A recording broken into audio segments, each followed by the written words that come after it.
জানেন যে আমরা গুম এবং বিচার বহির্ভূত হত্যাকাণ্ডের ব্যাপারে একজন আসামির বিরুদ্ধে আলাদাভাবে একটা ফরমাল চার্জ দাখিল করেছি। তিনি আসামি জিয়াউল হাসান, যিনি প্রথম জীবনে র্যাবের ইন্টেলিজেন্স উইং এর ডাইরেক্টর হিসেবে যোগদান করেন।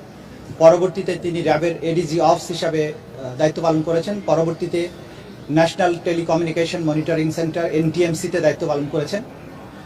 বাংলাদেশে গুম এবং বিচার বহির্ভূত হত্যাকাণ্ডের যে কালচার শুরু হয়েছিল 2009 সালের পর থেকে, সেই গুম এবং বিচার বহির্ভূত হত্যাকাণ্ডের ব্যাপারে আমাদের আন্তর্জাতিক অপরাধ ট্রাইব্যুনালের যে তদন্ত সংস্থার প্রাপ্ত তথ্য মতে, গুম কমিশনের প্রাপ্ত তথ্য মতে, বাংলাদেশে গুমের ব্যাপারে মহাকাব্যিক অবদান যার, তিনি হচ্ছেন আসামি জিয়াউল হাসান, যিনি এককভাবে এখন পর্যন্ত প্রাপ্ত তথ্য অনুযায়ী 500-এরও বেশি মানুষকে গুমপূর্বক হত্যাকাণ্ডের তথ্য ইতিমধ্যেই তদন্ত সংস্থার কাছে আছে। আরও তার বিরুদ্ধে নানান প্রমাণ প্রতিনিয়ত আসছে, যেটার ব্যাপারে তদন্ত চলমান আছে। আজকে আমরা তিনটি অভিযোগে তার বিরুদ্ধে ফরমাল চার্জ দাখিল করেছি। এই তিনটি অভিযোগের মধ্যে 100-এরও বেশি মানুষকে গুমপূর্বক হত্যা করা এবং তাদের হত্যা করার পর তাদের লাশকে পেট ফেরে নাড়ি ভুড়ি বের করে দিয়ে সেগুলোর সাথে সিমেন্টের বস্তা বেঁধে কখনো বরগুনা থেকে বলেশ্বর নদীতে সুন্দরবনে, কখনো শীতলক্ষায়, কখনো বুড়িগঙ্গায় এবং কখনো রাস্তার ধারে ব্রিজের থেকে ফেলে দেওয়ার অভিযোগগুলো সেগুলো আমরা আজকে দাখিল করেছি।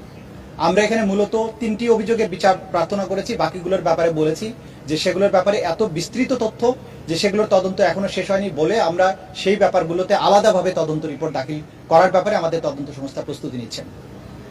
প্রথম চার্জটা হচ্ছে গাজীপুর থেকে র্যাব অফিস থেকে 5 জন ব্যক্তিকে তুলে নিয়ে গিয়ে তাদেরকে র্যাব অফিস থেকে টঙ্গীর দিকে যাত্রা করে রাতের বেলায়, তারপর টঙ্গীর থেকে ডান দিকে একটা রাস্তা আছে, সেই রাস্তায় গিয়ে বিভিন্ন জায়গায় থেমে রাতের আধারে থেমে যেখানে একটা নদী বা খাল পাওয়া গেছে সেখানে থেমে একজন করে ভিকটিমকে চোখ হাত পা বেঁধে নামিয়ে তাদের মাথায় গুলি করে তাদের লাশকে ড্রেনের মধ্যে বা নদীতে ফেলে দিয়ে আসা হতো। এইভাবে তারা হত্যা করতে করতে ভৈরব ব্রিজ পর্যন্ত গিয়েছে এবং তারপরে রাত শেষ হলে আবার ঢাকায় ফেরত এসেছে।